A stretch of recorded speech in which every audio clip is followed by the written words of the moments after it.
Hello everyone and welcome back to my channel. The video today is all about transitioning from no Jehovah Witness to become a Jehovah Witness and then later on leaving the Jehovah Witness organization. My name is Paulo and I'm a therapist specialized in life transitions. Whatever transition you're going through in your life, whether it is a job transition, career transition, losing weight, going through depression, a loss of a loved one, addictions, changing countries or moving to other countries, or past traumas, all of these things I have been through. So I am here as a therapist to help you to navigate through these transitions with the tools that I learned that helped me to be the person I am today, to have a more fulfilling and happier life. So I am here to help you to have that as well. And this video is a series of videos. I don't want to make a very long video, otherwise it's not going to be interesting. A lot of people don't have patience for long videos.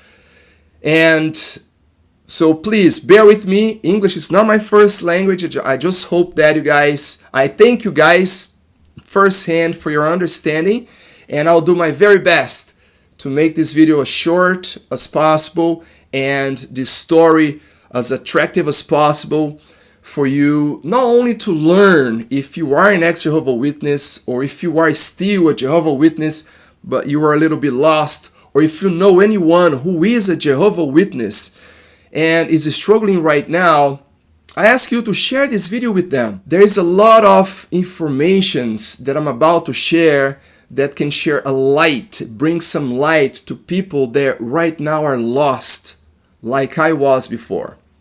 So here we go. If you don't know me yet, I'm from Brazil, a very small city called Monte Carmelo, which is in the middle of Brazil in the state of Minas. And in the countryside, back in the days, in the 80s, 90s, we didn't have iPhones, video games, so we used to play soccer on the street a lot of times. And one of these days, it was on Sunday morning, my friends and I were playing soccer on the street, and the street where I grew up in was busier than usual. I noticed a lot of people walking on that street in pairs, going from house to house, and I just knew at some point they were gonna arrive in my grandmom's house, the house I grew up in. And finally they arrived, and I noticed that there were two men dressing up nicely, and in my 10 years old mind, coming from a very poor background where my grandfather, who was an alcoholic, and he had to sell lettuce on the streets of my hometown to help my grandmother to raise us up, because my mom and dad were just teenagers when they had my sister and I, and then they ended up going their own ways after I was born. My mom moved to another city, Uberlândia, 110 kilometers away from my hometown, to work and send money back home. My dad, he moved to the capital city, he married again, had another family, and I would see him once a year when he would come to visit my other grandmom, and then he would visit us as well. I'm telling you this because it is connected to how I got involved with Jehovah Witness. Because growing up without parents, I was very lonely. I always craved attention, love. I was what in English is called the class clown. I was always doing something to make my classmates laugh. And when they did laugh, I was filled with, yes, I got what I wanted. So that Sunday morning, when those well-dressed men arrived in my grandmom's house, I just stopped everything I was doing. I stopped the game and I went there. So before my grandmom and my sister opened the door, the first thing that well-dressed man did was he asked my name. And then, can you imagine that? A 10 years old boy coming from a poor background, seeing a well-dressed man, in my mind I was like, wow, look at this very important man, the man that I see on TV. And back in the days we had a TV, black and white, and we only had like 3 or 4 channels. And my grandma would watch the news and we would see politicians, very important people wearing ties, and there he was. In my mind, a very important man, he asked my name. I didn't have to do any funny thing, and he gave me attention. He shook my hand. Think that no one cared to do. No adult had that wish or wanting to shake my hand for nothing. So these 2 little things already caught my attention. And then my grandmom arrived, opened the door, and later on he asked me to read from his Bible.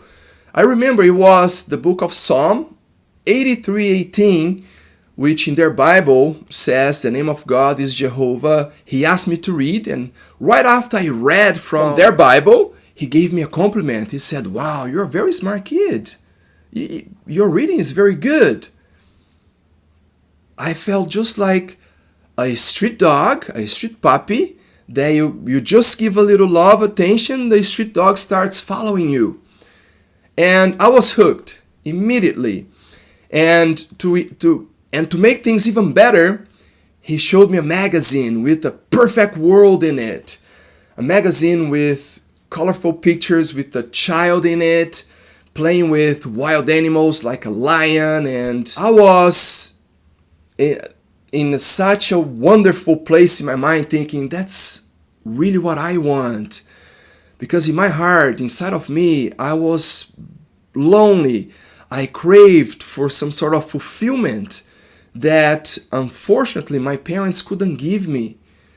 So when I saw that perfect world and that man treat me so nice, I said, I want more of this. So he offered us the magazine. We didn't have the money to contribute for that magazine.